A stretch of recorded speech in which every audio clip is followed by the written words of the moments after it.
Farm Progress Broadcast presents This Week in Agribusiness, serving America's most essential industry. Brought to you by Case IH, solutions for every challenge, equipment for every farm. Case IH, built by farmers. Hello, everyone, and thanks for joining us here for This Week in Agribusiness. I'm Mike Pearson. It's a new week, it's a new administration in Washington, D.C., and the Trump administration started things off by signing a lot of executive orders. Some of those have impacted the biofuels industry. Joining me now to talk about it is Brian Jennings. He serves as the CEO for the American Coalition for Ethanol. And Brian, thanks for talking with us this week. Oh, happy to join you, Mike. Thank you. I've seen a lot of headlines that the Trump administration has greenlit year-round E15 sales. I know that's something ACE has worked on for years, Brian. Can you give us the details? How close are we to seeing E15 for sale this summer?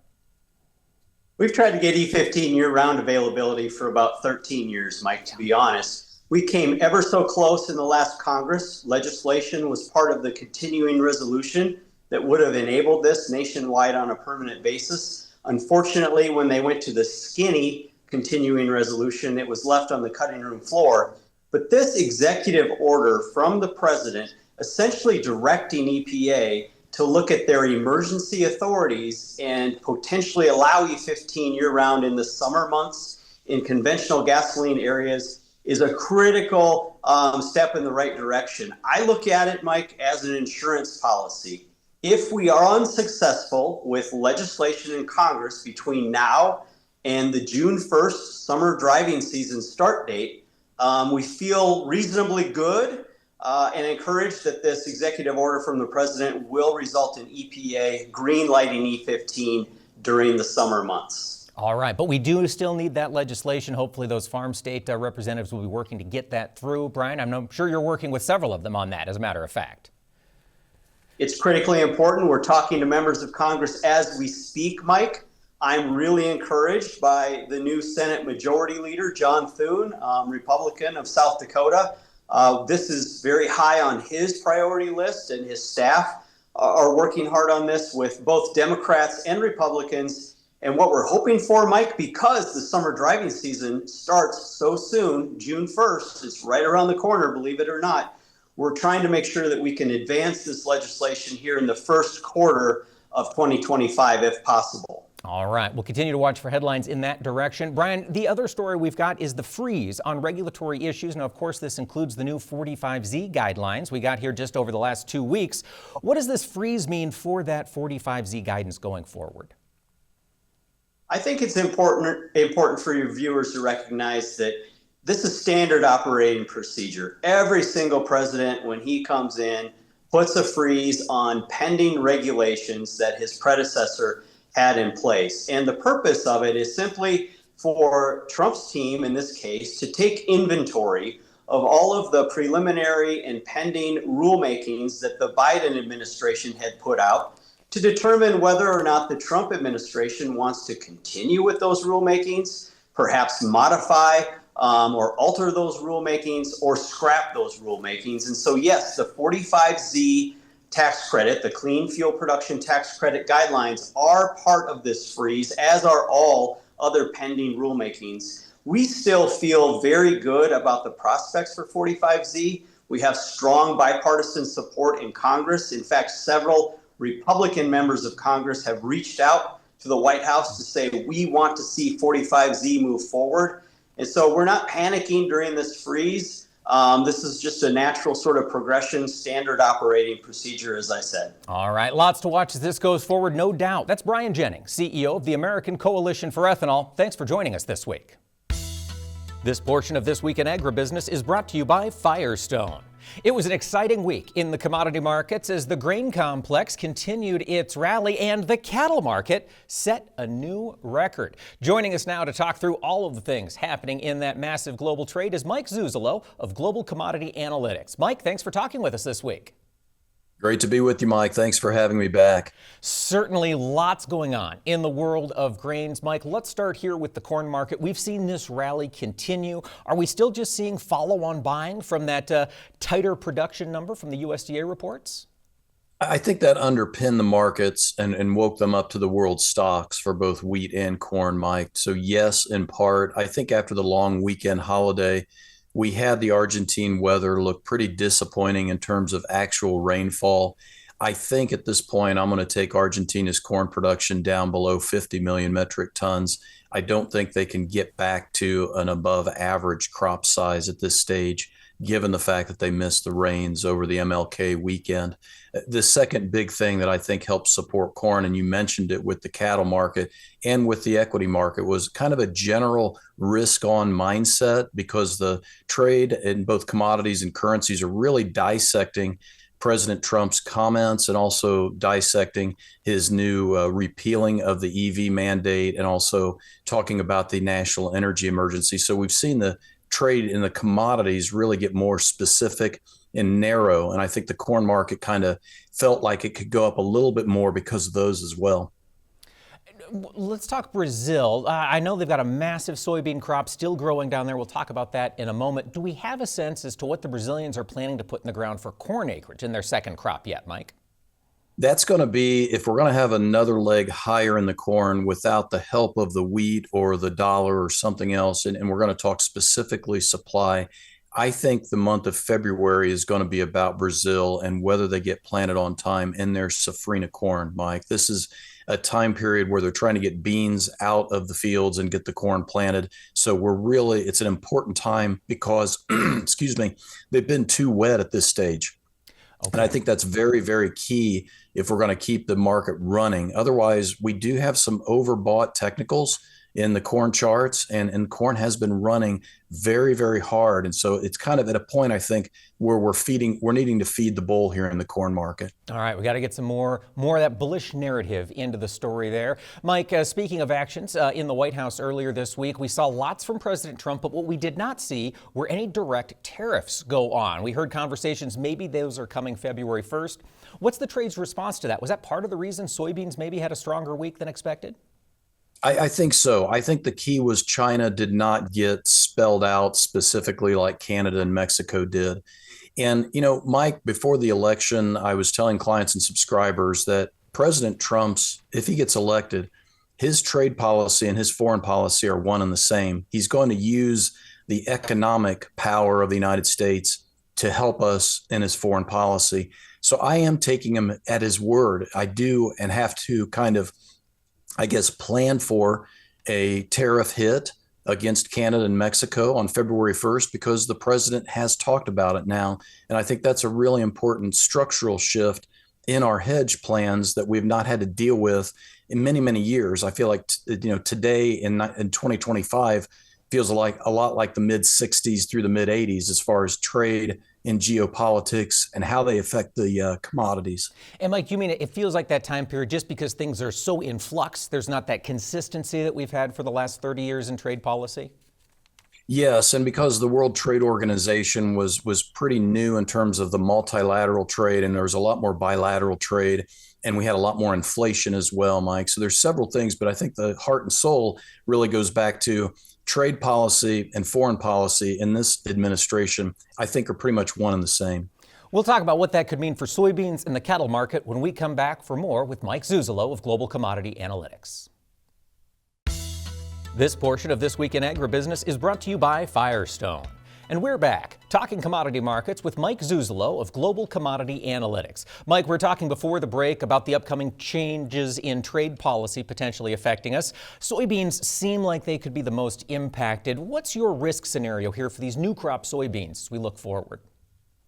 As we get from a $10.50 level towards an $11 level, Mike, I think we kind of be foolish not to get a floor underneath us, given the size and the scope of the supply-demand fundamentals. More in the short term, couple fundamentals factors that I'm really watching to see if the beans, led by the meal, which is a key element here, can turn this boat around and change price trend. One was the new news about the phytosanitary issues from Brazil and China's rejection of Brazilian soybeans.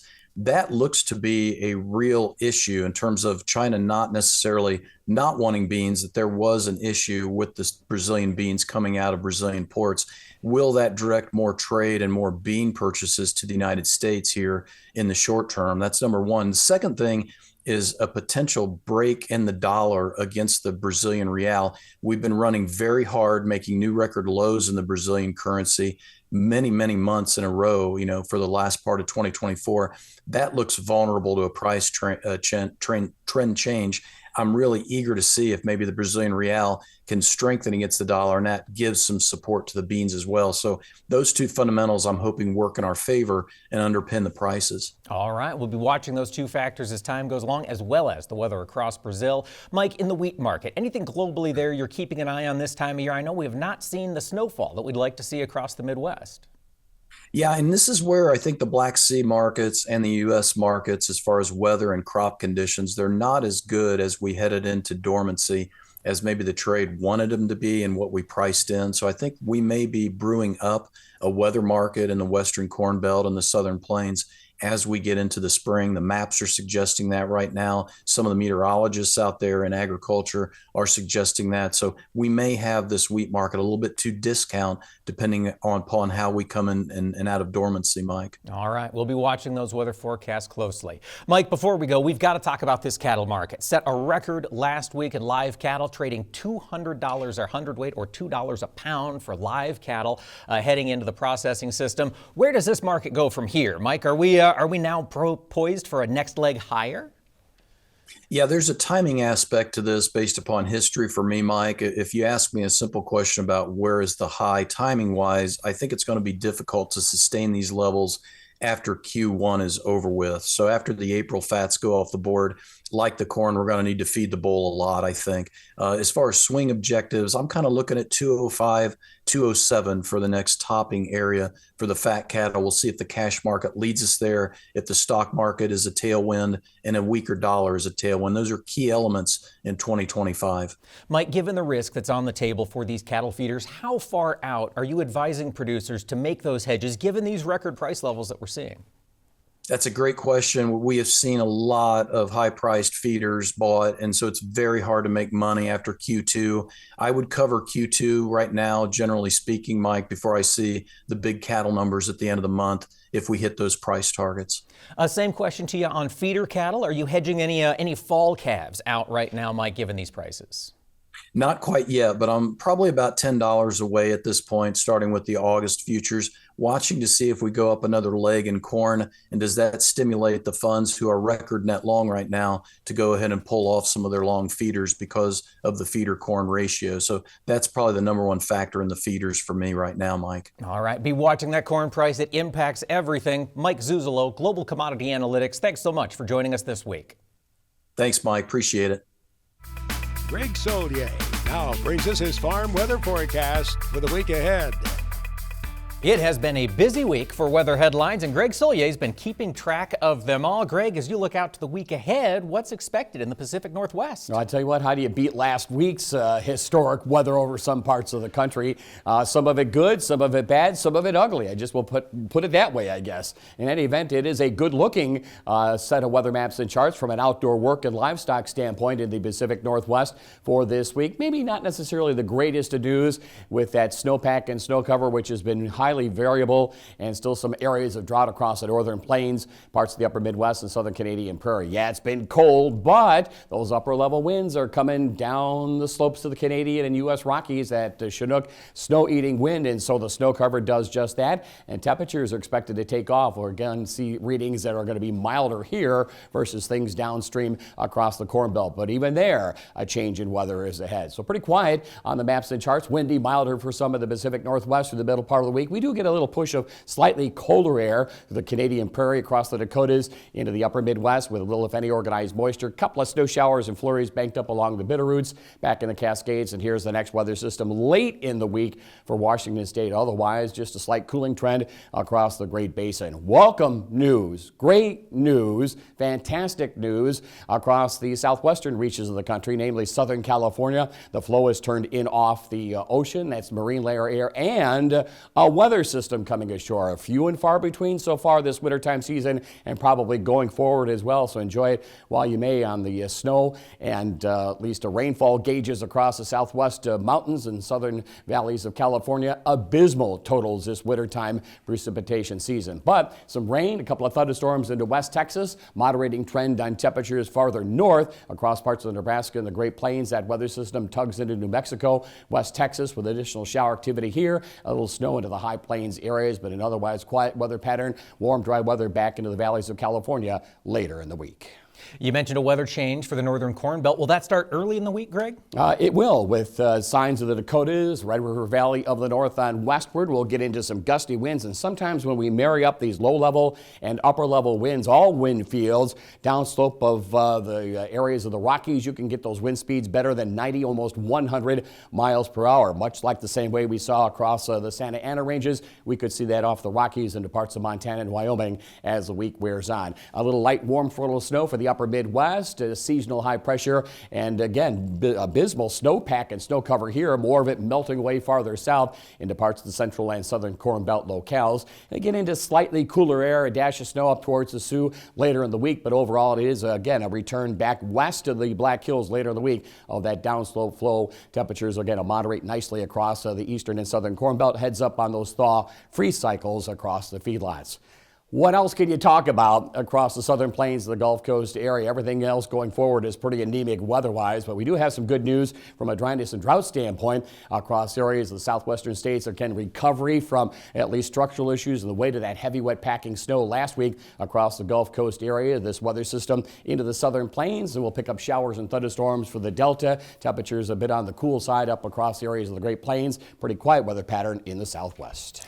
What do you see as you follow that forecast all the way east, Greg? No real cold air in sight. The last of the bitter air expected to move out of the northeast of New England, and a pretty windy weather pattern, not only across the Great Lakes region, upper Midwest, northern plains, but points on westward, 40, maybe 50 mile per hour gusts. So while temperatures are up, the wind chills are still down, and there'll be a dash of snow shower and flurry activity over some of the bare ground areas of the upper Midwest and Great Lakes regions. Seasonal temperatures back into play across the Ohio Valley. Pretty quiet weather pattern as well. Slightly colder air through the Great Lakes region later in the week. A dash of snow for the northeast of New England. Little, if any, winter storminess this week for outdoor work across much of the Corn Belt. Again, historic snowfall last week across the Gulf Coast. The moisture is appreciated. A chill is still in the air. As the week wears on, showers and thunderstorms are back into play over the southeast, southward, and through Florida.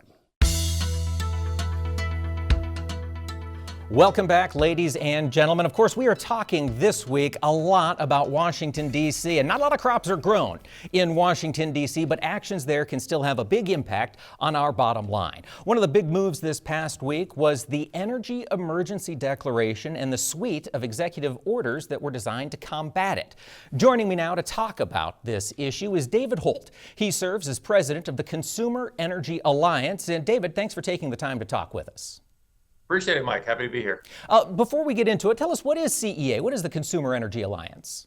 Yeah, thanks. Consumer Energy Alliance is a national trade association that's really a consumer advocate for families and businesses and really all aspects of the U.S. economy to ensure that we have affordable, reliable, and clean energy. So we have a lot of farmers, a lot of farming associations, ag groups that are also members of Consumer Energy Alliance because obviously, there's a big energy aspect to farming and delivering those goods to grocery stores for families. There certainly is. We need electricity, we need power, we need energy. Yep. Now, David, we heard from President Trump that the energy supply in America is both inadequate and unaffordable, so we've got to address it. He did open the door for year-round E15, which we talked about earlier in the show. What other actions did he take with these executive orders to improve America's energy production?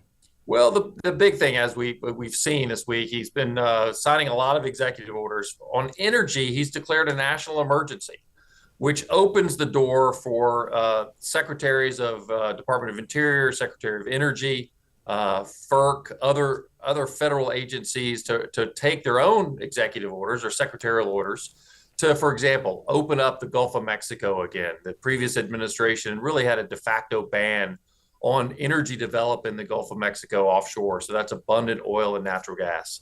to speed up the process of oil and natural gas development onshore all across the country. We've had a really kind of a slowdown through regulations there. Pipelines, transmission lines, things, infrastructure needs that we need across the country to ensure that that energy is getting from the places where it's being developed or coming online with wind and solar, things like that, to places where we all live. We see, because of gasoline prices, because of diesel prices, our electricity prices are 30% higher today than they were just a few years ago. And what energy does for an inflationary, the inflation issues that we've all experienced, all of that has a ripple effect throughout the whole economy. So the president's certainly signaling that he wants to get serious about energy policy, wants to drive the economy, wants to get the farming community going again to ensure that we have the economic wherewithal to do what we need to do and deliver products to market and to the grocery stores that need to be delivered. So it really ripples throughout the economy, and it's pretty exciting times if you're in the energy sector to really look at this and look at the potential that this has for the overall economy. Absolutely. We'll see these things coming into fruition over the coming weeks. But you mentioned we've already seen a 30% jump in electric prices over the past couple of years. David, this is something that has me very concerned. I know recently, also this week, we saw President Trump put a big push towards an AI build out, and it doesn't seem like we have the power to get us there, do we? That's a great question. We talked about affordable energy, and energy prices are higher, gasoline, diesel, electricity. But when you get into the reliability space and you start looking at AI and AI data centers and Bitcoin and all these really energy intensive industries that are right on the cusp in the horizon for kind of changing our overall economy. And if you think about it, one Google search, for example, uses 1 unit of power. An AI Google search uses 10 units of power, 10 times the amount of power. And in just a few years, every single Google search we all do, and we do a lot every day, is going to be an AI Google search. So the amount of power we're going to need, not only to power our current economy, but to power the new economy with data centers and Bitcoin and these other electricity intensive industries, is really the key. And I think the president, in a way, is signaling with these emergency executive orders, these emergency declarations, that he wants the country to get ahead of that. And there's a local component to it with transmission and permitting and pipelines and infrastructure. There's a state component to it with regulations and other state requirements. And then there's a federal component to it. So all government needs to get on the same page and make sure that we have reliable energy, that we're not having brownouts and blackouts. We're meeting our basic energy needs at home and in our fields and in our offices, but we're also able to meet these future energy needs that are going to really change the overall electricity mix in this country very, very quickly. They are. I mean, I've heard some reports say as quickly as by 2030, just in 5 short years, this AI could be consuming 12 to 15% of our total power generation. So, David, from your perspective in the energy industry, this relaxation on permitting should enable us to help build the power generation we're going to need over the coming years. Is that right? It absolutely should, and it might even be faster. Some of these data centers are being built now. So this is coming online now. This is in real time. And we need to make sure that we have what's called dispatchable power, which is kind of always available power, which is really now natural gas. So making sure that we have enough natural gas that we're developing here at home, and that we're getting that natural gas to the power sector so that it can provide the electricity. And be looking a little bit over the horizon beyond natural gas, it's really going to be nuclear. So how are we having this conversation nationally about small modular reactors in the modern nuclear energy industry, and how do we add that to the energy mix? Because we're going to need all these things in addition to wind and solar. We'll need it all. We've got to keep the economy going again. That's right. David Holt, president of Consumer Energy Alliance. Thanks for joining us. Appreciate it. Farm Progress Broadcast presents This Week in Agribusiness, serving America's most essential industry. Brought to you by Case IH, solutions for every challenge, equipment for every farm. Case IH, built by farmers. Welcome back to This Week in Agribusiness. We've been talking a lot about the executive action signed earlier this week in Washington, D.C. as the Trump administration got started. One of the things that was hot during the campaign trail was immigration. Josh Bethke, the policy editor here at Farm Progress, joins me now to talk about this. And Josh, thanks for taking the time to speak with us. Yeah, always good to be here, Mike. Now, we did see some move on immigration in the early days of the Trump presidency. Can you fill us in on what's happened so far? Yeah, starting just a couple hours after the inauguration, he issued a series of executive orders looking to curb illegal immigration. He declared an emergency at the southern border, implementing some plans to, speed up deportations. We're already hearing there's going to be some, workforce raids coming. No specifics on that yet. And, most interestingly, he is trying to end birthright citizenship, the policy where anyone born in the United States, even if the parents are undocumented immigrants, are not necessarily automatically citizens. So a lot going on. And from the ag perspective, estimates show that anywhere between 40 to upwards of 60% of the agricultural labor force consists of undocumented immigrants. So this is something farmers definitely need to keep an eye on. They absolutely do. And of course, given that flurry of activity, has there been pushback from states or other groups, Josh, so far? There's been some pushback, specifically regarding the birthright citizenship issue. There's been a lawsuit issue. I think the last I saw it was 20-something states assigned onto that. But they're really limited in what they can do right now, given that, we have a Republican majority in the Congress, you have a Supreme Court, with multiple Trump appointees. So, while there may be some inclinations to push back, what exactly they can do, there's not a whole lot at this point. All right, we'll continue to watch what happens on the immigration front. In other issues, I understand we have a regulatory freeze, Josh, for all policies coming out of executive agencies. What does that mean for the recently released 45Z rule we spent so much time talking about? In short, it means it's on hold. That rule was released earlier this month, and anything that has not officially been enacted is paused. So in this case, that rule goes through the process of the review process. It's published in the Federal Register, 60-day review process. That is now on hold. So that's completely up in the air at this point. We haven't really got an indication of how the Trump administration plans to address that. So it's kind of wait and see mode as far as the clean fuels tax credits. All right, well, we'll wait and see on that front. And another thing I understand we're waiting on, Josh, are tariffs. We did not see any tariffs come into play on the first day. Is that accurate? We did not. President Trump created a special new agency. He referred to it as the External Revenue Administration. He said, they're going to evaluate it. Later after the inauguration, I believe he floated a date of February 1st for imposing tariffs on Canada and Mexico. Again, that could have huge implications for agriculture, specifically things like fertilizer. The main component of the fertilizer comes from Canada. And, you're looking at prices going up, right as we're going into planting season in the spring. It would definitely be noticed by farmers across the country. That is true. Josh Bethke, policy editor at Farm Progress. Thanks for taking the time to talk with us this week. Hey, always good to be here, Mike. Greg Soulje is back now with his extended farm weather forecast for the nation.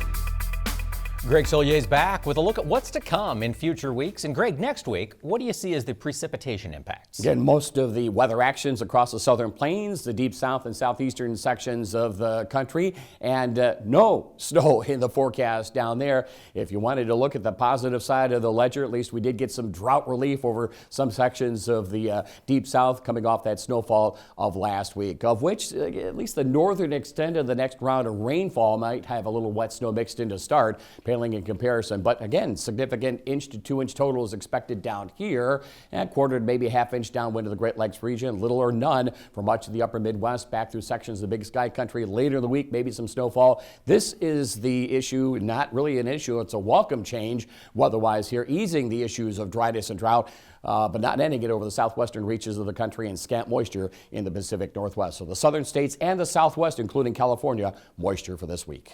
All right, Greg, what do you see for temperatures as you look out towards the week of February 3rd? Nice, mild high pressure, thaw-free cycles, and easing of the power bill and livestock feed requirements as well. Footing might be a little precarious where there's lingering snowpack and snow cover, but look at the warmth, if you will, relative to midwinter time from the southern plains into the eastern Canadian prairie. A little bit bit below average as you get out along the Black Hills and Point Side westward. No shortage of probably rainfall, maybe some freezing rain aspects to stay heads up for across the Great Lakes region, but this will be a wet weather system for much of the Corn Belt down towards Dixie over the southeastern sections of the country. I think going forward as you get into the planting season, dryness is going to be and drought eradicated the way we see it from the longer range perspective. Moisture picking up into the Pacific Northwest, so a pretty active weather pattern and a mild one across the nation's heartland. The week of February 10th, does that mildness stay in place? There's cold air on the move, and here it is, a quick return. Again, this is not a long-lasting affair. The weather pattern is progressive, and we're transitioning again into a pretty ramped-up La Nina setup. So warmth over this particular part of the country, fast jet stream current as cold air builds back over the northern half of the country. Here's that mother lode of Arctic air returning across the southern Canadian prairie, and it'll be a parade of weather systems, Pacific Northwest, northern and central Corn Belt, points out of the east. So where there's been an absence of snow, Mike, we'll get snow as we get deeper into February. All right, it's coming. Greg, how about the week of February 17th? What's your outlook temperature-wise? No shortage of cold air. It is locked up across areas of the northern plains and points on northward. A brief entrenchment northward. Some warmth spreading back northward as well. But again, an active jet stream pattern, compression of temperatures across the middle part of the country. And here is the story. Active with snow in the Pacific Northwest, the heartland, and a stormy weather pattern for the northeast and mid-Atlantic region. This segment is sponsored by Brandt Industries. Lead the field with Brandt's lineup of high-quality, high-capacity field grain belts and augers. Visit brandt.ca for more. Well, it is a busy time of year, and Farm Progress staffers are out and about covering the events that matter to farmers. In fact, Sarah Muirhead, the editor at Farm Progress Livestock, was in Des Moines, Iowa for the Iowa Pork Congress last week. And Sarah, what was under discussion? Oh gosh, lots of stuff. As you can imagine, consumption is a huge thing, how we are going to continue to grow consumption, how we're moving the younger consumers into pork consumption. That's been a hot topic. A fact maybe you didn't know, Mike, but there's more air fryers in homes nowadays than coffee makers. So efforts to look at how else we can cook pork in air fryers in new ways. A lot of discussion too on tariffs. Tariffs are super important to our industry with the exports that are going on with pork around the world. So discussion there. And there's talk about some genetically modified pig for PRRS, a PRRS resistant pig. And there's a company bringing that to the market here in the next, they told me this week, in the next 8 months. So that will significantly reduce death loss within our herds out there if that comes to be. So there's a lot of exciting things going on. Man, there certainly are. That PRRS resistance hog, that could be some very good news for those producers still grappling with PRRS. But Sarah, I understand you will be on the road again next week, heading to Atlanta, Georgia for the IPPE, the big poultry expo. Is that still in Georgia given their discovery of HPAI in that state? You know, that was really interesting. That was last week, and they were talking about that. We all knew they discovered HPAI in Georgia, and we didn't even think about IPPE. But they came out with an announcement. They closed all live shows where live birds exist, but there are no live birds at IPPE. So it is a go, and we will be looking forward to spending the week in Atlanta next week, talking all things poultry. Man, and I understand you also have a new video podcast out, Sarah, called Poultry Nation. Comes out right in line with that IPPE show. Tell us what's this about? We did kind of line that up well, didn't we? So yeah, it's called Feedstuffs Poultry Nation, and we actually have a Feedstuffs Pork Nation, and we're building on that. We talk all things poultry in this new podcast that we launched here just this week, and it's looking at the issues, really diving in and digging into those issues to bring new perspectives. And it's a video podcast. It's our first video podcast, so we're really excited about launching into that platform. It's something that you can grab and watch on Spotify, on YouTube, and also you can listen to it on any of your video or any of your podcast channels. That's Poultry Nation. Find it on Spotify, any of the podcast channels, or online at Feedstuffs there. And Sarah, of course, you'll be at the NCBA convention, the National Cattlemen's Convention, and I understand we'll have a podcast to discuss when that comes out as well. We're launching another podcast, a video podcast with Dr. Dan Thompson, and we're really excited about that. Your viewers might recognize Dan from Doc Talk on RFD every week. He's a veterinarian, and he brings a new perspective to the whole discussion when we talk about animal issues. We're looking at it from the environment, from the people aspect and from the animal aspect. So rolling that all in and having those discussions that we generally do not have in our industry. We love these conversations. Sarah, thanks for bringing them to more people with the podcasts, and thanks for joining us this week. Thank you, Mike. Next on This Week in Agribusiness, it's Max's Tractor Shed, where we spotlight another great American farm tractor. I'm going to deviate just a little bit this weekend in the shed. I'm going to show you some tractors, but I want to talk about a book. It's a nice coffee table book called Agriculture and the American Farmer. It's a tribute to not just the crops that we produce and not just the farms, but to farm families as well. Put together by a farm woman in Ohio, Diane Kruger, and her son, Greg Kruger, who is an agriculture scientist. And oh yes, there are tractor pictures in it. Take a look. There's a John Deere in the weeds. You don't see many still sitting in the weeds. Most have been pulled out and restored. Here's a John Deere in the field, raking rocks. Joe Kruger out there performing an operation that many farmers can identify with. Here's an International 300, I believe it is, not in the weeds, but in the hay, doing its duty some 70 years after it was made. It either pulled or backed in that wagon load of hay. There's a Farmall 400. Look at this young man. And his name? Well, it's Case. He has a big smile on his face, a lot of red on that tractor. The book is available from Sunnyview Farms in Ohio. The website is sunnyviewfarms.com. Agriculture and the American Farmer. Oh, and in full disclosure, there are some photographs of a farm broadcaster in there, but that's not why you should buy it. Sunnyviewfarms.com, Agriculture and the American Farmer. It might make a nice gift for one of your landlords, as a matter of fact, or for someone special in your family who would enjoy sitting down and looking at a real tribute book to America's great farms. Here's Mark Stock with our weekly report from Big Iron Auctions. Well, Max, if you're looking for late model equipment, please check out BigIron.com this week. January the 28th is the David Fothauer Retirement Sale. 69 high-quality pieces of machinery selling by Dalton City, Illinois. 2023 John Deere 8RX 410 Quad Track Tractor. 2017 John Deere 9570 RX Quad Track Tractor, and many more quality items. And on Wednesday, January the 29th, Shane Chad from Maxville, Kansas, will sell a 2020 John Deere W235 self-propelled windrower, 2022 year model John Deere L341 Big Square baler, well cared for equipment. And the Scott Oline sale in Canberra, Minnesota features 120 items. Case IH 8120 four-wheel drive combine, New Holland 9684 four-wheel drive tractor, Challenger MT 765 track tractor. Thursday, January the 30th, Nolan Farms Inc. retirement sale, Taylorville, Illinois. 81 items. Super clean, well cared for, sells January the 30th.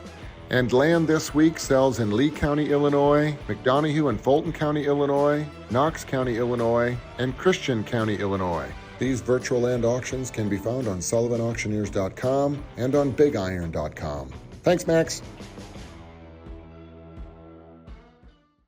Our FFA Chapter Tribute is brought to you by Pioneer, developing new generations of seed innovations for new generations of farmers. Pioneer, what's next happens here. This week, we're getting to know the state FFA members from the Hawkeye State. This week, it's Caleb Lentz. He's serving as the North Central Region Vice President. Caleb, thanks for talking with us.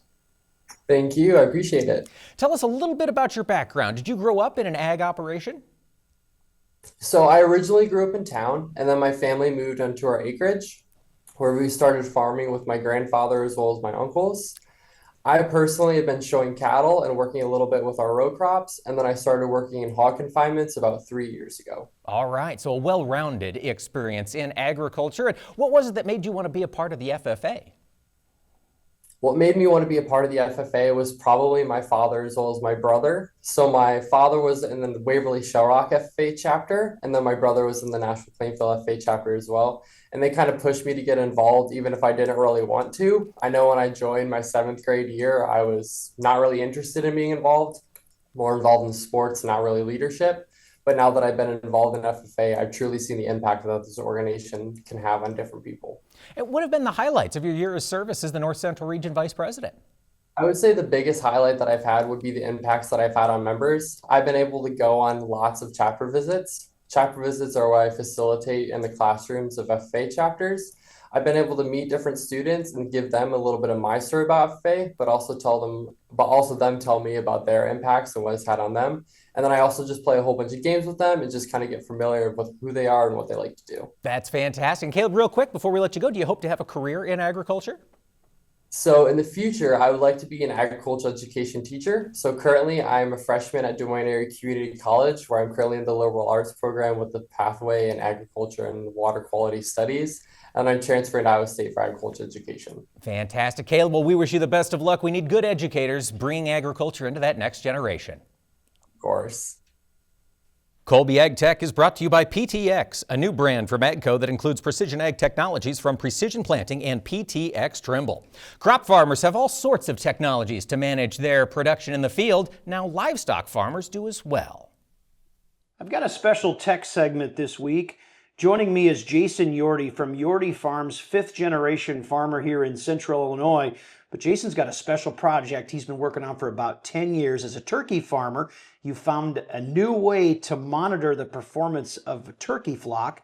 Jason, talk about turkey tracks. So Chad, one of the things that's really missing in our industry is data and technology. So we saw the need to build a system that collects a whole bunch of data through our hardware and then sends it up to our software and our servers up in the cloud. So Jason, let's talk about the hardware first. Inside the barn, I've seen it mounted on the wall in my visits here at the farm over the years. Talk a little bit about the hardware. What's it take to make turkey tracks work? Yeah, it's a very simple IoT system. So we hang a scale in the middle of the building that takes random weights of turkeys. On that scale is our environmental sensor we designed. We have a water meter and an ORP sensor for water quality, and then we tag into a bin track system generating about 72 different metrics every second. Everybody's all into data, and I think it's great getting the data, but talk about some of the use cases. How are your customers using turkey tracks to manage their flocks better, and I'm guessing compare their flocks as well? Talk about that. Yeah, Chad, it's a tool we developed called Flock Compare. So we have a system that all this data goes up to our server, and our growers have the ability then to see what's going on in the industry.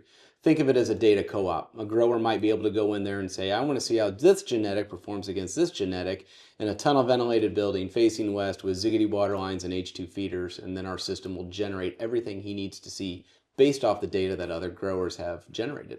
So I'm guessing can use it on a tablet, a smartphone, a desktop. Talk a little bit about how do you use the system on a daily basis? Can you set up alerts, all those kind of things? Yes to all the above. So we're on every platform. We do have a health alert system that we are first to industry on. Nobody's done what we're doing before now with all this data. So we have health alerts, but a lot of our growers use tablets. Also when they're walking through their barn, able to flip out their phone and use data as a sixth sense rather than relying on their five senses. For This Week in Agribusiness, I'm Chad Colby. Thank you, Chad. It's so neat to see farmers of not just corn and soybeans utilizing these new technologies to make their lives better on the farm.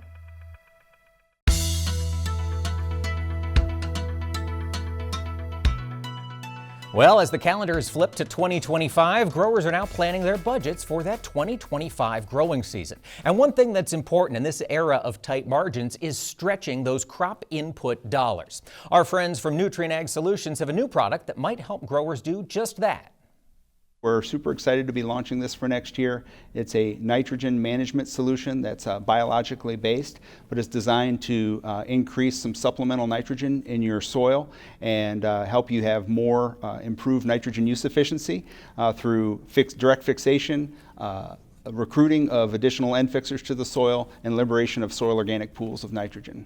Where do you see growers using Infinity in their crop rotation? Where does it fit in the mix? I think the most likely spot is probably in furrow at plant, and that's one of the things that would separate this product from maybe some other things that are currently available, is the ability to, within your current grower practices, maybe put this in with your at plant and use it in furrow. It's also probably going to get used side dress, like with Y drops, so there's a couple options for it. For me, I might rather have it in my system for the whole season, but I think there's certainly options for using it multiple ways. when we think about managing nitrogen, this is a conversation that we probably want to sit down and look at your whole program and not just try to wave a magic wand here and say this is going to work the same for everybody. So I want to learn more about what you're doing so that we can dig into your program and find a way to put Infinity in there that's going to be beneficial for you. Now, you mentioned what Infinity's bringing to the table, and it's separate from some of the other products that are out there on the market. Can you give us a little more insight into how it's different? Yeah, so the 3 modes of action is something that I think will really allow us to have more wins over more acres in more seasons with the direct nitrogen fixation isolate that's in there, and then also through what's called a signal response mechanism of these isolates recruiting and activating other nitrogen fixers that are in the soil. So if we measure both the diversity and abundance of nitrogen fixers in the soil, it's greater after an application of Infinity. And then through biochemistry, trying to dissolve or get at some of those soil organic pools. So those 3 modes of action to not just be playing defense, but also a little bit of offense. And so there's a scenario where you could see a benefit from Infinity if you just add it to your current grower practices. There's probably scenarios too where if you had some reduced rate, you could be getting the same yield or maybe even more yield. Depending on how the economics work, you could potentially have a lower cost of input, have the same or less yield, but be more profitable per acre. And so I really would want to sit down, understand all of the great things that you're already doing to try to drive this nitrogen use efficiency. I mean, this is not something new to farmers. We were 2.2 pounds of N per bushel 40 years ago. Now we're probably 1.1. How can I help you get from 1.1 down to 1 or 0.9? And Nutrien wants to be part of that conversation, and that's why we're so excited to bring this product to market. Thank you, Ron, for that update. As a reminder, Infinity is out this growing season. And thank you for joining us today. Be sure to join us next time right here for This Week in Agribusiness. Take care. This Week in Agribusiness has been brought to you by Case IH. Solutions for every challenge. Equipment for every farm. Case IH, built by farmers.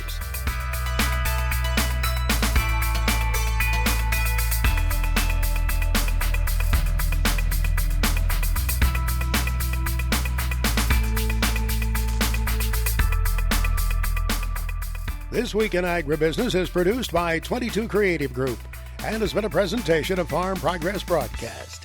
We invite you to visit us online at agbizweek.com.